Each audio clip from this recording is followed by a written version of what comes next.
Welcome. Well, you're at home with Jim and Joy, and you are an important part of our EWTN family. And we're so glad that you've welcomed us into your home. You know, we want to hear from you. So send us an email with your question or your comment to jimandjoy@ewtn.com. Well, if you caught our Wednesday show, we had Captain Guy Gruters with us, and today he will be back again on this Friday, and we're so excited. He's riveting. He's unbelievable. What gratitude. He is a Vietnam prisoner of war for 5 years, and he's an author. You could go to his great website. It's guygruters.net. Powerful, and I hope that he'll expound upon where he concluded last time, just speaking about the power of hate. Yes. And what hate could do to you. So if we want to go that way of hate to control situations, you can, but what happens is you're not really set free. And the power of forgiveness. And so I hope that he'll expand upon that, the necessity of that in our own lives. So we continue this week, this Friday, to honor those who served in our military. We honor the families that are willing to say we love you and to send them forth, maybe never to come back home. We have on the phone today Jan Bernard. Jan is the mother of Lieutenant Nicholas Bernard, U.S. Navy pilot, and granddaughter of the late Dr. Harry Bernard, World War II Navy pilot. So Jan, welcome to At Home with Jim and Joy. It's wonderful to have you today. Oh, thank you so much. It's just a privilege. And good afternoon to you, Captain Gruters. I'd like to first thank you for your service and your sacrifice, your heroism, and your example of such deep faith. Your story is quite inspiring. If I can expound a little bit, Craig and I come from families steeped in military tradition as well. As Jim mentioned, my father-in-law, Harry, was a Navy pilot in World War II. My mother-in-law, Helen, was a Navy nurse in World War II. And Craig's uncle and cousin were Marine Corps pilots. And while Craig didn't serve, he is a very accomplished civilian pilot himself. And our son Nick, when he was an infant in a car seat, flew in the right front seat of a small plane, oftentimes with his dad. My husband always instilled in our children a deep love and respect for those who serve our country. And we had always heard secondhand about my father-in-law's story. He was shot down in his Grumman TBM over Palau in the Pacific during the Second War. He lost both of his crewmen, and Harry would tread water for 12 hours before being rescued by a submarine. And we asked him many times through the decades to please tell us his story, that of course only he could tell properly, and he refused. And he said, no, I just was doing my job. And I think that generation, the great generation, wanted no acclaim, no honor. They just were humble about what they had to do. But ironically, 2 weeks before he died, he was age 84. He pulled our son Nick aside and shared his entire story with him. And it was to be prophetic, because 4 years later, Nick would enter the doors of the United States Naval Academy. And he's currently an F-18 fighter pilot serving his 9th year in Oceana, Virginia. He too flew over the same waters in the Pacific as my father-in-law during his 3-year deployment to the 5th Carrier Air Wing in Japan. And although he has not yet experienced combat himself, he suffered numerous losses of friends in his community during operational and training accidents. And last year, we were with him. He was participating in a triathlon. And on his handlebars, we saw 2 names. And when we asked him what they were, there was names of two of his very close friends who had perished last year in training accidents. So he said that while what he was getting ready to face would be difficult, that he would remember these friends and that they would give him strength. Beautiful. So my husband and what we've learned in our years of service, or our son's service, is just the benefit of living beyond yourself, serving others, and sacrifice for greater good. It seems to be lost today. Yes. But these quiet heroes are still among us, and we need to hear their story. Amen. Well, Jan, thank you for sharing your story of your father-in-law, Dr. Harry Bernard, World War II Navy pilot, your son, Nicholas, and for helping us to better understand true patriotism. God bless you. Thank you for your sharing. We're going to take a break at this time. We'll be back. Plenty more to come. Please don't go away.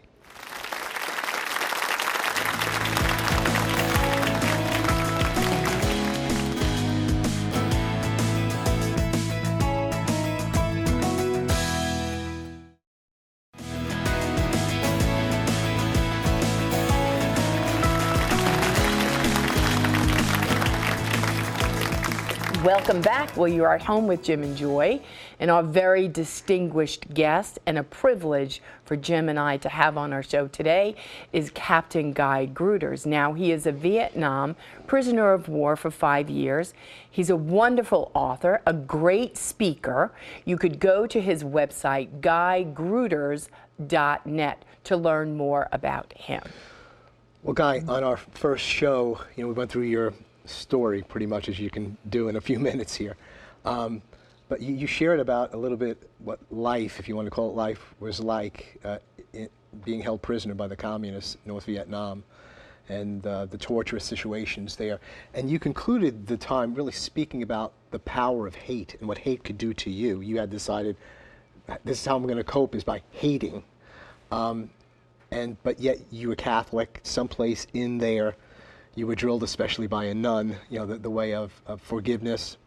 It saved your own life from possible suicide. And you shared that so powerfully.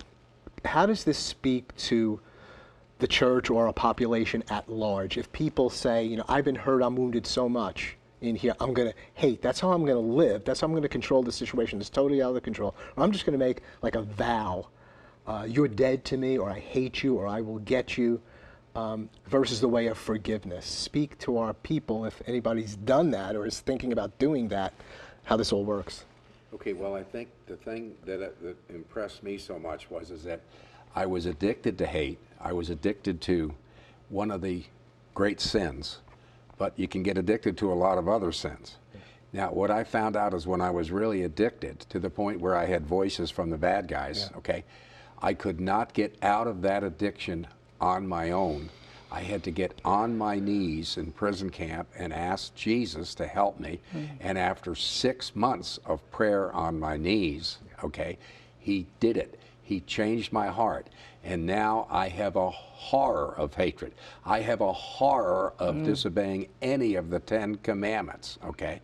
But especially hatred, all right? Because I've been really close to hell with hatred, okay? So the important lesson to me for everyone in the audience is that I could not get out of my bad habit without Jesus Christ and praying for a long time. When I came back, I got in trouble with drinking and smoking. The same thing. I'm really in danger of being addicted to them badly.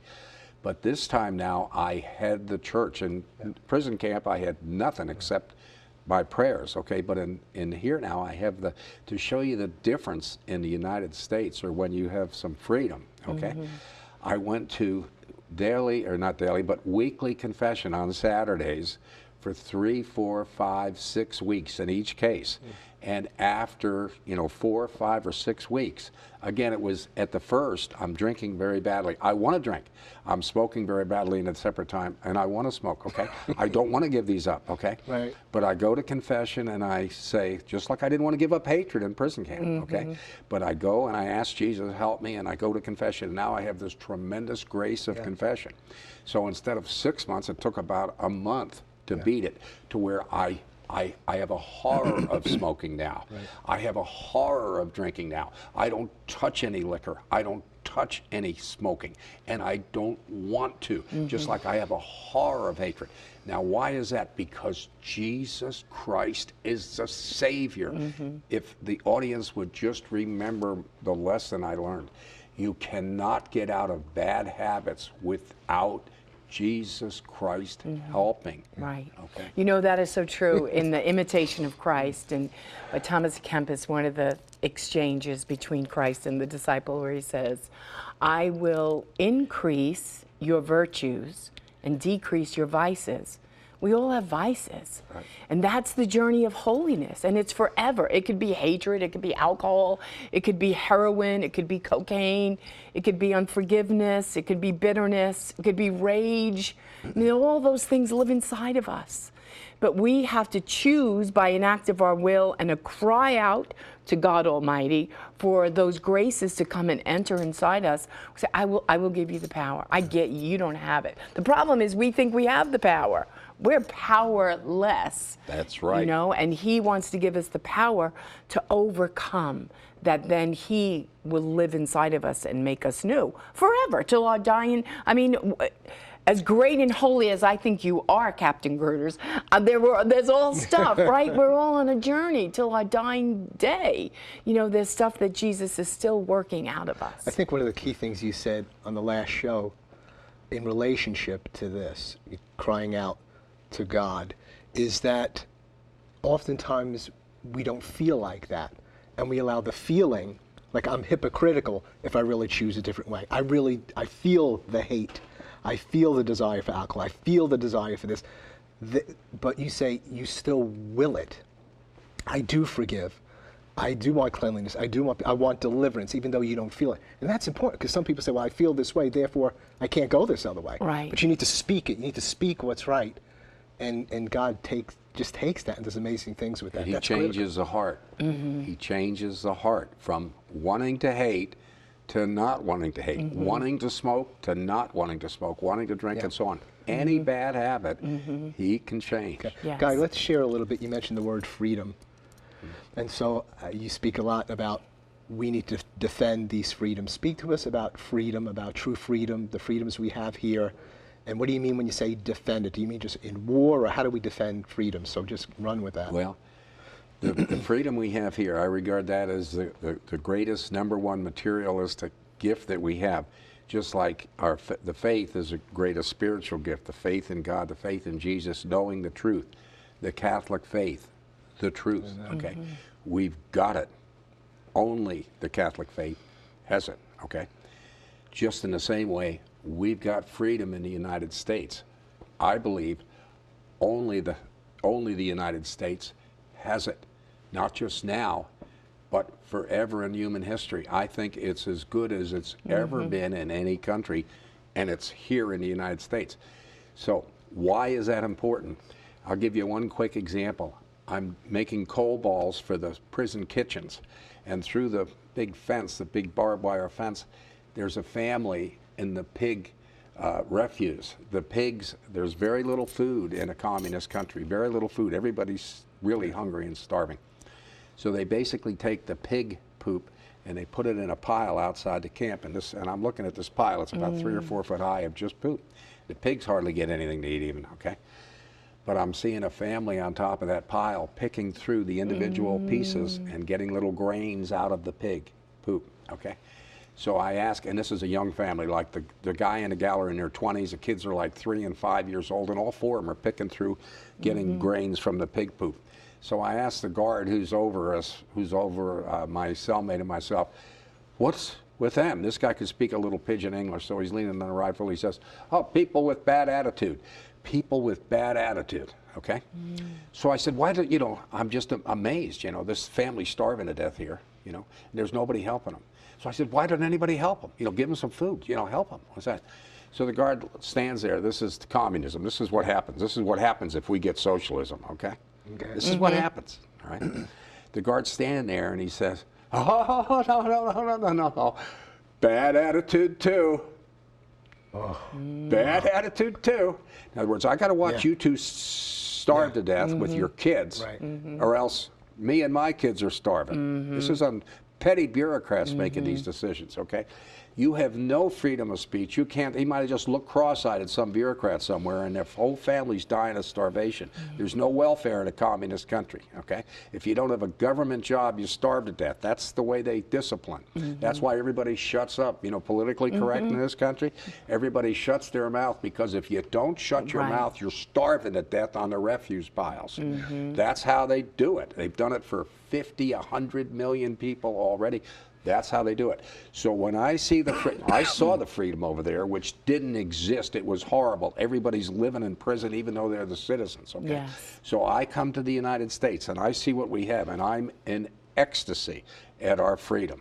Okay, in ecstasy. It's such a gift. Yes. It gives us a freedom to worship, to go to church. You can't go to church. We never went to church in North Vietnam, okay? You can't go to church. They don't have it. They hate religion. They hate it. They hate it. They hate it. The government is God. The government is God. Government is God. That's what they say. I got in all kinds of interrogations with them. The government is God, okay?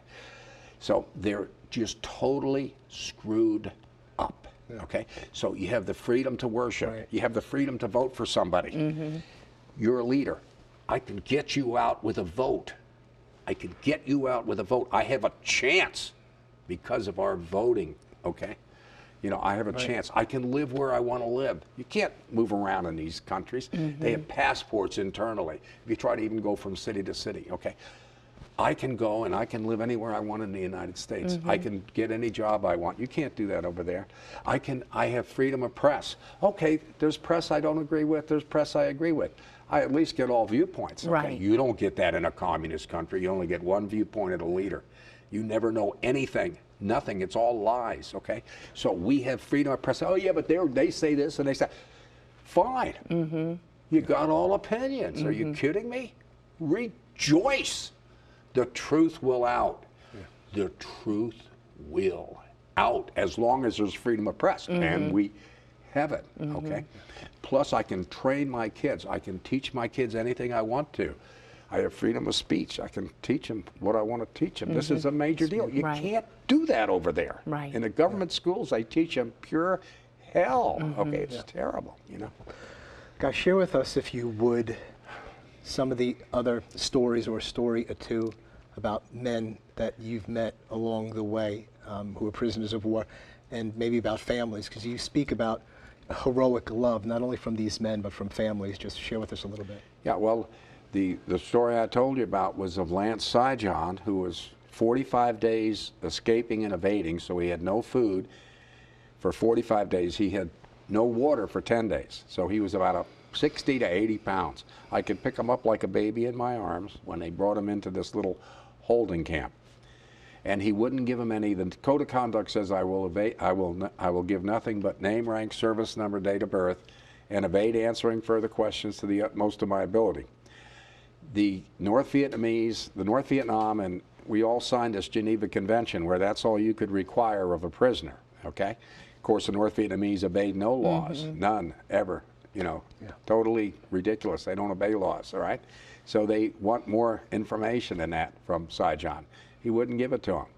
So he had 2 bones sticking out of his leg, you know, from a compound fracture from landing on the rocks, you know, parachuting down. They beat him on his bone, on his open wounds in his leg, okay, with clubs. They did that multiple times a day in a cell. He was solo, I was solo, and Craner was solo. There was only 3 of us in this thing. We're screaming every time they beat him, but that didn't stop him. And they beat him to death over about a month, okay? And he was awarded the Medal of Honor when he came back for a perfect resistance, okay? He never gave him a thing. Craner was in charge. He was a senior ranking officer. One time he whispered to him, you know, Lance, give him a story. You're not in any condition to take beatings like that. He said, I can hack it, I can hack it. And he got killed hacking it. When Sijon was first in there after a day or two, he had they had wrapped his leg in something that wouldn't let him move. So he was very dirty, couldn't clean himself or anything. So they had us go and get him out of his cell and bring him back to wash him at a little pond. When we picked him up, he looked, when I went by his cell the first time with the guard in front of me going to the bathroom, I looked in his cell to give him a high sign. just to welcome him to the camp, basically. And he looked like a little child. When we picked him up, he's bigger than us. And I said to Bob Crane, I said, "Gee, Bob, the guy's bigger than we are. Okay, he's bigger than we are." So he looks at me. He says, "Aren't you Guy Gruters?" And I looked at it. I did a double take. I said, "Yeah, who are you?" He says, "Lance." I said, "Lance who?" He said, "Cy John, Lance Cy John." I said, "Oh no, not Cy John.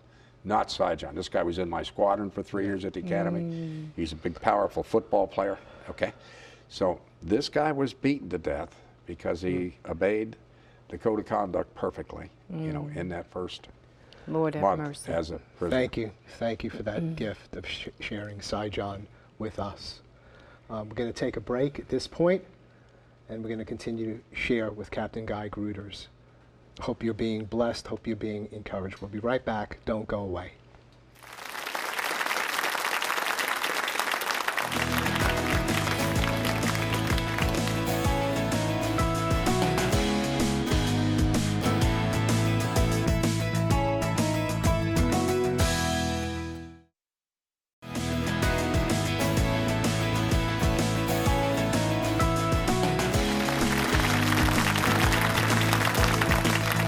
Had a blessed time here sharing with Captain Guy Gruters, Vietnam prisoner of war, author, guygruters.net. Go there. Guy, you've got about 2.5 minutes, 3 minutes, and I just want to turn you loose in terms of sharing with our viewing audience today. I was thinking, I said to you during the break, now I pray every day for renewal in our church, here in America, throughout the world, and awakening for those that might not be in the church in America, throughout the world. What are your thoughts on that when you think of awakening, renewal? What will it take? What are we not doing right? What do we need to be doing in this country, in our church? Well, I think that you guys are doing a lot right. I think the country's doing a lot right. I see the United States leading the whole world to Christianity. First of all, leading ourselves back to good Christianity, good morality, okay? Beating abortion, beating all these things going on, and then leading the whole world there. And the way is the way you guys are doing, okay? Remember the commands, and this is a command, okay?